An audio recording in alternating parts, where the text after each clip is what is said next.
Hello everyone. Here we are talking about our BEd first year teaching subject, that is teaching of English. Uh, Today's our topic about teaching of prose, जिसमें हम करेंगे methodology कि जो prose के teaching prose के जो methods हैं किस किस तरीके से हमें जो prose को करवा सकते हैं उसको पढ़ा सकते हैं. In our previous lecture we already done about the definitions and objective of prose. हमने ऑब्जेक्टिव के बारे में बात की, जर्नल और स्पेसिफिक ऑब्जेक्टिव के बारे में. Now we are talking here about methodology of teaching of prose. We already talk about extensive and जो इंटेंसिव रीडिंग है. किसी भी प्रोज को पढ़ने के लिए जो दो तरीके की हम जो रीडिंग है वो करते हैं, दो तरीके के मेथड यूज करते हैं. इंटेंसिव जो रीडिंग है एंड एक्सटेंसिव रीडिंग. जो इंटेंसिव रीडिंग होती है वो क्या होती है, detailed study of a content या फिर detailed study of a passage. And जो एक्सटेंसिव क्या होती है वो होती है non detailed study, non detailed study of any content of any passage. तो सेम चीज प्रोज में है. जब हम प्रोज करवाते हैं तो उसमें भी हम इंटेंसिव रीडिंग और एक्सटेंसिव रीडिंग का जो यूज करते हैं. इंटेंसिव रीडिंग में हम डिटेल स्टडी करते हैं जिनमें हम कंक्लूड करते हैं ईच वर्ड, ईच जो पैराग्राफ, इडियम, फ्रेजेस, जितनी भी चीजें हैं, जितना भी पैसेज में लिखा हुआ है, we understand each and everything. Word से लेकर हम पूरे कंप्लीट सेंटेंस तक, इडियम से लेकर फ्रेज तक, ईच एंड एवरी जो सिंगल वर्ड्स का मीनिंग हम क्लियर करते हैं. जो ग्रामर के मिस्टेक्स हैं हम वो चेक करते हैं, जिसको हम एक्सटेंसिव रीडिंग में कहते हैं कि हमने जो एक्सटेंसिव रीडिंग की है. एक्सटेंसिव रीडिंग में कुछ जो स्टेप्स फॉलो करने पड़ते हैं. हम स्टेप बाय स्टेप बात करेंगे कि अगर हम प्रोज को जो इंटेंसिव रीडिंग है उसके जरिए कर रहे हैं तो हमें कौन कौन से स्टेप फॉलो करने पड़ते हैं. हम स्टेप्स फर्स्ट की बात करते हैं. जो स्टेप फर्स्ट है उसमें किया जाता है, तो इसकी हम बात करेंगे मेथोडोलॉजी. किस चीज में मेथोडोलॉजी की बात कर रहे हैं हम.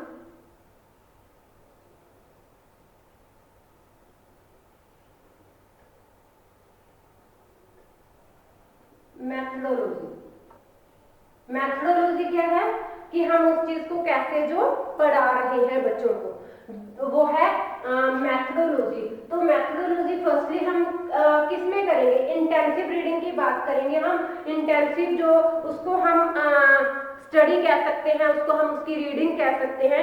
Teaching pros intensively. फर्स्ट जो हमारा है वो क्या है, टीचिंग प्रोज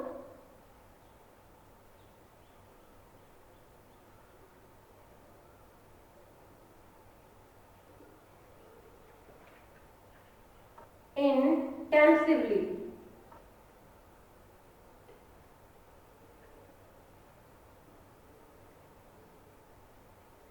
इंटेंसिवली हम जो प्रोज है उसको कैसे पढ़ा सकते हैं, कैसे हम उसकी जो स्टडी है वो कर सकते हैं.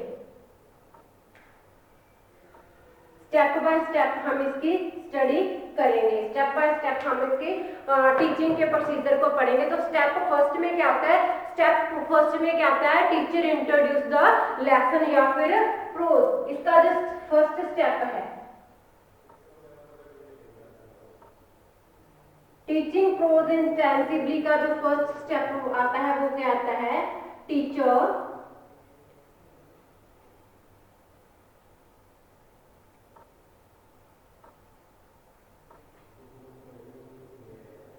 इंट्रोड्यूस प्रोज या फिर lesson to the student. Student में जो प्रोज होता है, जो सब्जेक्ट मैटर होता है, उसको इंट्रोड्यूस किया जाता है. इंट्रोड्यूस का क्या मतलब है, उसकी थोड़ी सी ओवरऑल जो इंट्रोडक्शन दी जाती है कि जो what is about the prose, prose के बारे में, और प्रोज किसके बारे में है, the topic of the prose, जो सब्जेक्ट मैटर है वो प्रोज का क्या रहेगा. इन टीचिंग जो टीचर्स है, teacher tells something about the lesson and something about the writer या फिर राइटिंग स्टाइल, कौन से राइटर ने लिखा है, जो उसका राइटिंग का स्टाइल है वो क्या है, वो बताएगा इन सिंपल इंग्लिश, एक सिंपल वर्ड्स में उसको एक सिंपल इंट्रोडक्शन देगा। Thus he creates proper environment for teaching and sets the mind of the learner, ताकि एक जो टीचिंग का एनवायरनमेंट है वो क्रिएट किया जाए। बिकॉज जो हमारा इंग्लिश है, जो हमारा इंग्लिश सब्जेक्ट है, जो इंग्लिश लैंग्वेज है, that is second language of, या फिर हम कह सकते हैं it is foreign language for Indian students, it is not there mother tongue. So to teach in English language, teacher always have to create an artificial environment for teaching. So that's why firstly teacher introduced the lesson. Teacher introduced the subject matter of prose so that he or she can create an environment for the study, for the teaching, and sets the mind of the learner to learn that prose or that subject matter, कि जो बच्चे हैं वो अपने mind को set कर सकें, जो क्लास में जो एक तरीके का जो इन्वायरमेंट है वो क्रिएट हो सके, ताकि जो टीचिंग लर्निंग की प्रोसेस है वो इफेक्टिव तरीके से हो सके। देन इसका जो स्टेप 2 आता है, स्टेप 2 की बात करते हैं, मॉडल रीडिंग। मॉडल रीडिंग का क्या मतलब है? मॉडल रीडिंग क्या होती है? टीचर द्वारा जो रीडिंग की जाती है, डायरेक्टली स्टूडेंट मॉडल जो प्रोज रीडिंग है वो नहीं करेंगे। फर्स्टली क्या होगा? Teacher read that particular subject matter, that particular prose matter. The teacher gives model reading of prose paragraph to be taught with correct pronunciation, because जो students होते हैं always imitate their teacher, वो imitate करते हैं teacher को, तो so that teacher have to model reading, जो model reading होती है विद करेक्ट प्रोनाउंसिएशन, उसको जो मॉडल रीडिंग करनी होती है वो क्या होती है? करेक्ट प्रोनाउंसिएशन से करनी पड़ती है। He may give second model reading also depending upon the need and requirement of the classroom situation. Sometime जो वन टाइम मॉडल रीडिंग होती है वो इनफ होती है, but sometime according to need of the classroom and according to the situation, according to the student, they have to give model reading again and again. It's 2 or 3 times, 2 या 3 बार हो जाती है model reading, because जब तक student को समझ नहीं आती बातें तब तक वो क्या होता है, टीचर एक मॉडल रीडिंग बताता है ताकि उनको ईच एंड एवरी वर्ड की जो अंडरस्टैंडिंग हो जाए, because it is intensive reading, जहाँ पे क्या किया जाता है, वर्ड टू लेकर सेंटेंस तक each and every single word की जो अंडरस्टैंडिंग है वो की जाती है। नाउ हम बात करते हैं थर्ड स्टेप्स की। इंट्रोडक्शन होगी, मॉडल रीडिंग होगी। जो टीचिंग ऑफ प्रोज है वो स्टेप बाय स्टेप ही चलेगी, बिकॉज अगर हम प्रोज का मीनिंग ले तो प्रोज का मीनिंग ही क्या है? Words in their best order, words in their logical order. जब प्रोज का मतलब ही है कि एक लॉजिकल ऑर्डर में चलनी चाहिए चीजें, तो जो उसके फिर मेथोडोलॉजी है, उसको पढ़ाने के जो तरीके हैं वो भी क्या है, वो स्टेप बाय स्टेप चलेंगे। बिकॉज अगर कोई स्टेप मिस हो जाता है, अगर हम यहाँ पे बात करते हैं कि टीचर ने इंट्रोडक्शन दी और मॉडल रीडिंग मिस कर दी, डायरेक्टली उसने जो थर्ड स्टेप है, जो डिफिकल्ट लैंग्वेज आइटम्स की अंडरस्टैंडिंग है या फिर उसकी जो नॉलेज देनी है, इंफॉर्मेशन देनी है, अगर डायरेक्ट वहां पे आ जाएंगे तो जो मॉडल रीडिंग है जिसमें स्टूडेंट्स को पता चलता है प्रोनाउंसिएशन का, स्ट्रेस लेवल का, इंटोनेशन का, रिदम का, पिच का, कौन सा वर्ड किससे हाईलाइट करना है, वो चीजें मिस हो जाती हैं। तो देन वो क्या आ जाता है कि उनके जो प्रोनाउंसिएशन है, जो स्ट्रेस लेवल है, वो कहीं ना कहीं उनका गैप आ जाएगा। तो इसलिए सेकंड जो स्टेप है वो बहुत जरूरी है, मॉडल रीडिंग। थर्ड है step, teacher deals with the difficult language items. Teacher deals with the difficult language items। difficult item, language item means difficult pronunciation हो सकती है, डिफिकल्ट जो वर्ड मीनिंग हो सकते हैं, इडियम मीनिंग हो सकता है, फ्रेजेस हो सकते हैं। तो जो डिफिकल्ट लैंग्वेज आइटम्स हैं, हर एक चीज की जो नॉलेज है, जो इंफॉर्मेशन है, वो टीचर द्वारा बच्चों को दी जाएगी। He teaches the difficult word by using different method of teaching. In vocabulary, the teacher side by side goes to giving practice for use of these language items. उसको practically या फिर you कह ले कि ऐसा एनवायरनमेंट क्रिएट करके जो difficult words हैं या डिफिकल्ट सेंटेंस है उसको टीचर द्वारा समझाया जाएगा, so that student can learn easily या student can understand these difficult language items. Then क्या होएगा, जब उनको डिफिकल्ट लैंग्वेज आइटम के बारे में भी बता दिया, then silent reading by the student.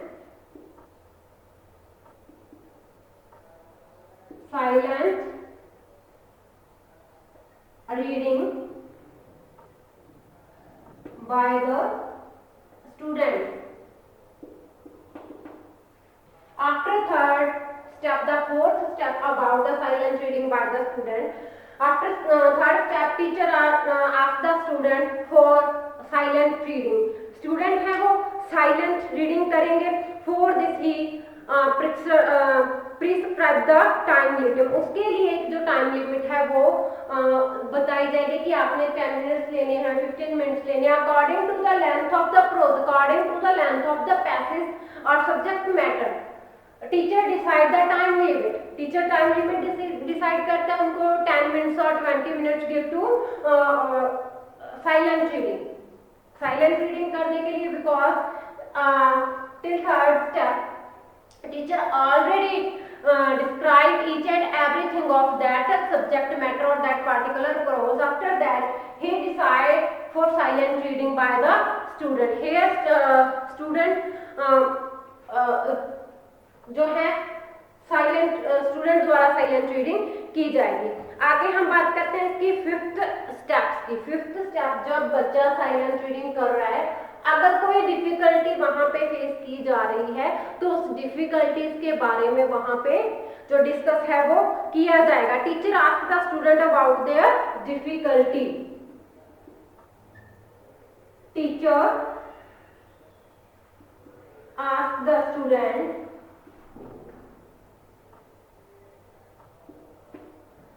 about their difficulties।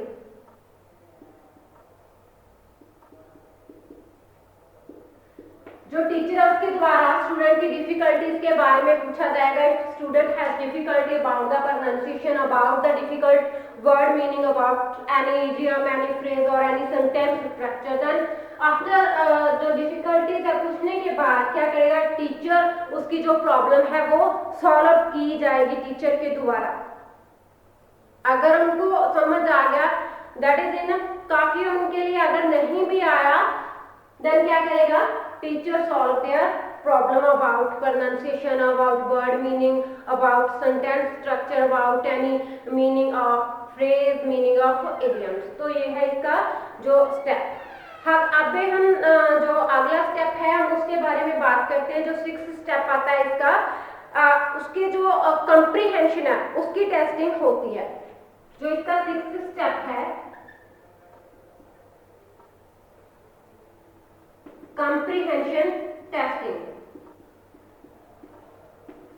By the teacher. जो टीचर है वो स्टूडेंट्स की क्या करेगा, कंप्रीहेंशन जो टेस्टिंग है उनको कितना समझ आया वो कैसे करेगा, by the simple and textual जो क्वेश्चंस हैं रिगार्डिंग जो फिर related that particular subject matter, जो रिलेटेड दैट पार्टिकुलर प्रोज, उसके प्रोज के बारे में कुछ जो क्वेश्चनिंग होगी वो आप टेक्सचुअल क्वेश्चन लगा लो, वो चाहे आप कोई सिंपल उसमें से यस और नो वाले क्वेश्चन जो कुछ जो फिलअप्स ऐसे कुछ जो आइटम्स है उसके द्वारा उनकी जो कंप्रीहेंशन टेस्टिंग है वो की जाएगी कि how much student understand about that prose and that particular subject matter. Teacher enable the student to give correct answer. For this he may give hints and guidelines for giving appropriate and correct answer। Last and जो next step है इसका seventh step में क्या है, homework की बात आती है। सब हमने काम कर लिए स्टेप बाय स्टेप। प्रोज की इंट्रोडक्शन दे दी, मॉडल रीडिंग कर ली, आफ्टर दैट साइड जो है deals with difficult language items होगी, silent reading by the students होगी, उसके बाद जो है स्टूडेंट से डिफिकल्टी की बात कर ली और उसके बाद उसकी जो कंप्रीहेंशन टेस्टिंग कर ली, उसके अंडरस्टैंडिंग का पता लगा लिया। देन आते हैं बारी होमवर्क की। Seventh step also very important for teaching of pros. इसमें होमवर्क का जब बात आता है, होमवर्क की बात, बच्चों को कुछ जो काम है वो घर के लिए दिया जाता है, वो अपने आप जो काम है वो करके आते हैं, इसके साथ उनकी रिवीजन भी हो जाती है। आफ्टर क्लासरूम जब वो घर जाते हैं, वो क्या होता है, उसकी रिवीजन के लिए भी कुछ जो होमवर्क है वो दिया जाता है। They may be asked to use vocabulary item in their sentence at home. कुछ वर्ड्स हैं उनको सेंटेंस में लिखने के लिए बोला जा सकता है, डिक्टेशंस हो सकती हैं, वर्ड मीनिंग लिखने के लिए बोला जा सकता है। According to their interest, according to their age और mental ability, teacher decide for their homework. They may also be asked to write the answer of comprehension test questions. So this is about the teaching prose intensively की जो intensively है, intensive जो study है वो कैसे कर सकते हैं। नेक्स्ट इसका एक्सटेंसिव स्टडी आता है। तो अब इसके बाद हम बात करते हैं जो एक्सटेंसिव स्टडी है या फिर एक्सटेंसिव रीडिंग है वो कैसे की जाती है। ये तो थी डिटेल्ड स्टडी, एक्सटेंसिव का मतलब है नॉन डिटेल्ड स्टडी। तो नॉन डिटेल्ड स्टडी में जो प्रोज टीचिंग है वो कैसे की जाती है, हम बात करेंगे teaching of prose, teaching prose extensively.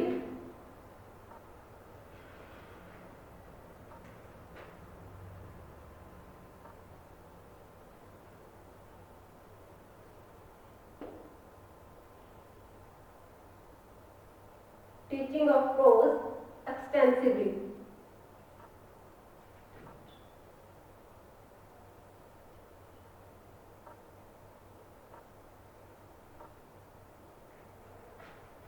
Non detailed जो लेसन्स होते हैं वो कैसे किए जाते हैं, हम बात करते हैं प्रोज की। जो प्रोज का लेसन है वो नॉन डिटेल्ड स्टडी में कैसे किया जाता है। You know non detailed study जिसमें जिसका मेन पर्पस होता है to gain the more and more knowledge, not the understanding of each and every word, each and every single word, but it contains the it helps to gain more and more knowledge about the passage. Sometimes the student है they can't understand each and every word's correct meaning, accurate meaning, but they can after reading the whole passage or after reading the whole sentence they can create idea about that particular subject matter। तो उसका मतलब जो knowledge है वो gain करना है। Intensive reading concentrate upon language and extensive reading concentrate upon the subject matter. उसमें language की हर बात का ध्यान रखा जाता है, लेकिन इसमें सिर्फ और सिर्फ जो सब्जेक्ट मैटर है उस पर फोकस किया जाता है, नॉलेज पे फोकस किया जाता है। It can be taught according to FQ3R। जो एक्सटेंसिवली प्रोज पढ़ते हैं उसको टीच करते हैं, वो एक मेथड बनाया गया है FQ3R। इसका एक जो मेथड बनाया गया है FQ3R, जिसमें S का मीन्स है सर्वे और Q जो स्टैंड है वो स्टैंड फॉर क्वेश्चन एंड जो 3R है वो है रीड, राइट एंड रिव्यू। तो हम बात करते हैं, अगर हम S की बात करते हैं तो जो S है वो S stand for survey,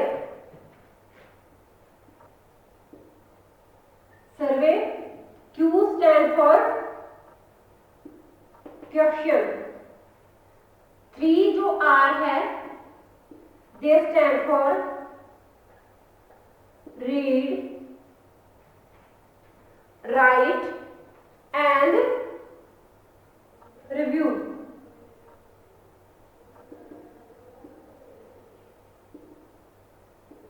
read, write and review। हम बात करेंगे अब, इसमें भी स्टेप बाय स्टेप चलता है। तो सबसे पहले हम सर्वे की बात करेंगे, जो इसके स्टेप्स हैं। स्टेप्स की बात करते हैं, द सर्वे।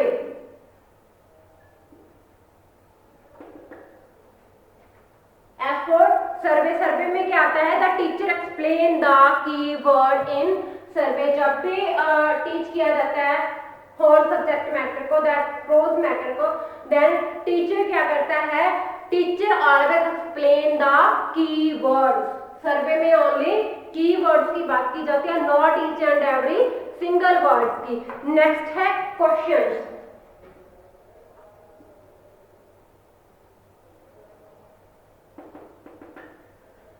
क्वेश्चंस है वो इंटेंसिव जो रीडिंग है, जो इंटेंसिवली जो टीचिंग ऑफ प्रोज है उसमें भी होती है। क्वेश्चन जो एक्सटेंसिवली टीचिंग ऑफ प्रोज है उसमें भी क्या है, क्वेश्चंस का जो पार्ट आता है। The teacher mentions main events, ideas, character, extra, these may or may not be written on black board. Questions किसके बारे में हो सकते हैं, मोस्ट ऑफ द क्वेश्चन ज्यादातर कहाँ से आते हैं, WH फैमिली से। इवेंट हो गया, कब हुआ इवेंट, व्हेन का हो गया, वेयर हुआ, आइडियाज के। तो इस टाइप के जो क्वेश्चन हैं वो इवेंट के, आइडियाज के, कैरेक्टर्स के इसमें क्वेश्चन डाले जा सकते हैं।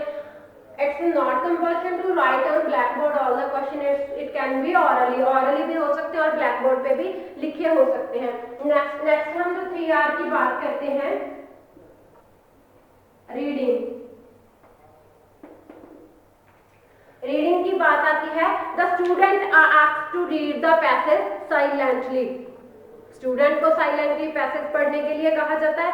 Time is fixed for the reading according to teacher.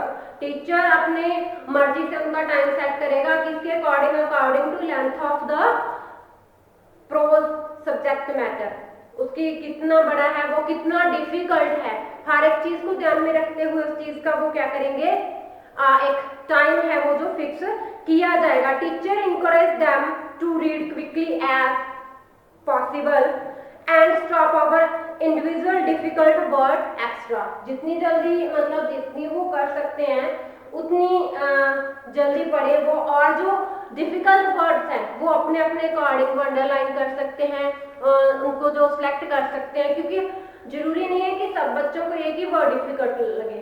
It is according to their intelligence. Some student can understand easily each and everything, but some students have to make some effort to understand these things. So according to their mental ability, according to their understanding power, जो difficult words होते हैं वो अलग अलग हो सकते हैं। तो they can जो underline difficult words individually वो अपने जो word हैं वो difficult underline कर सकते हैं। More questions may be asked passing yes or no। जो भी उसमें डिफिकल्टी है उनको जो उनकी बन रही है वो क्वेश्चंस जैसे जैसे और नो में उसके जो आंसर है वो कर सकते हैं।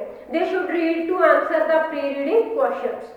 जो प्री रीडिंग क्वेश्चंस है वो कर सकते हैं। नेक्स्ट हम बात करते हैं recite reproduction. Recite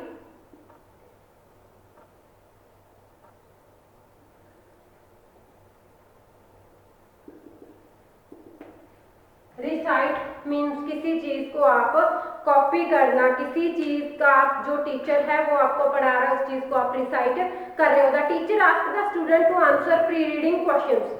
Whenever they find it difficult to answer, the teacher will refer to the part of passage containing the answer। जो questions है वो उसके जो more questions may be asked passing yes or no answer। तो उसमें जो recite reproduction है उसमें क्वेश्चंस का जो है वो बता देंगे कि क्वेश्चन जो टीचर द्वारा जो पढ़ाया गया प्री रीडिंग का उसमें से आप कॉम्प्रिहेंशन क्वेश्चन कैसे कर सकते हैं, जो उसी से रिलेटेड यस और नो वाले जो क्वेश्चन है वो पूछे जा सकते हैं ताकि बच्चों की अंडरस्टैंडिंग का पता लग सके। आगे हम बात करते हैं मोर रिव्यू।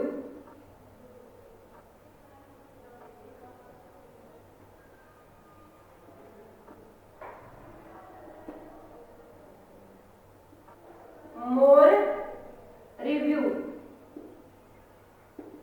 मोर रिव्यू की बात आती है। After that the student are asked to read the passage again with speed. More review का मतलब क्या होता है कि किसी उस चीज को दोबारा से जो व्यूज है वो पढ़े जाएं, दोबारा से जो पैसेज उन्होंने पढ़ा है, जो प्रोज पढ़ा है उसको एक थोड़ा स्पीड में पढ़ा जाए, नॉट कि ईच एंड एवरी वर्ड पे ध्यान कम देकर उसको एक जो स्पीड में पढ़ा जाए। They are encouraged for rapid reading for which time is fixed. एक रैपिड रीडिंग होनी चाहिए, एक जो मतलब कंटिन्यूटी में रीडिंग चलनी चाहिए, जिसके लिए जो टाइम है वो फिक्स किया जाता है। नेक्स्ट क्या हो सकता है, उनका जो लोकल क्वेश्चंस है वो पूछे जा सकते हैं। Understanding of some important points in language comprehension question में बी ऑफ 3 टाइप्स। जो 3 टाइप्स के कंप्रीहेंशन क्वेश्चंस हो सकते हैं। लोकल जो क्वेश्चंस हैं वो कैसे पूछे जा सकते हैं, रिव्यू के बाद लोकल जो क्वेश्चंस हैं 3 टाइप के वो क्वेश्चंस हो सकते हैं। अगर हम इसके फर्स्ट टाइप की बात करें वो होते हैं इन्फेरेंशियल क्वेश्चन।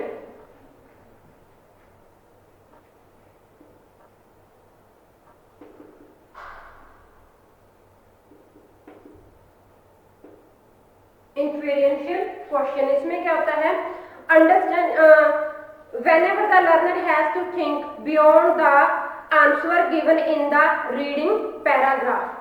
तो जो पैराग्राफ में रीडिंग की होती है उसी से रिलेटेड जो उसके क्वेश्चन है वो पूछे जाते हैं। आगे टेक्सचुअल क्वेश्चन, जो इसका सेकंड आता है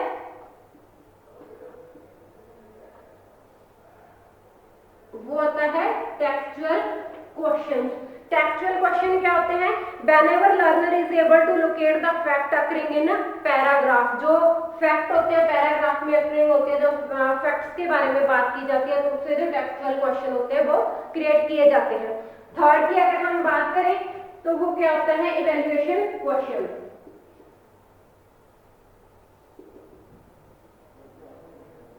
Evaluation questions.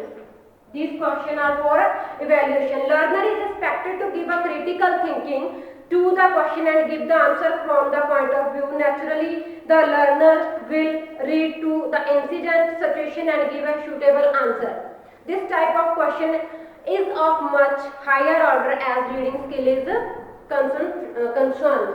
तो ये 3 टाइप ऑफ जो क्वेश्चंस हैं बच्चों की जो कंप्रीहेंशन है, जो बच्चों की अंडरस्टैंडिंग देखने के लिए किए जा सकते हैं। So this is the topic about teaching of pros. The teaching of pros जो टॉपिक था हमारा कंप्लीट हो रहा है, जिसमें हमने 2 लेक्चर में कंप्लीट किया। पिछले लेक्चर में डेफिनेशंस और इसकी ऑब्जेक्टिव्स की बात की। आज हमने इसकी मेथोडोलॉजी की बात की, जिसमें हमने इंटेंसिवली और एक्सटेंसिवली जो रीडिंग है उसके जरिए हमने जो टीचिंग है उसके जरिए हमने टीचिंग ऑफ प्रोज की बात की। सो आज का हमारा लेक्चर यहीं पे खत्म हो रहा है। नेक्स्ट लेक्चर में हम नेक्स्ट टॉपिक करेंगे। Thank you, have a nice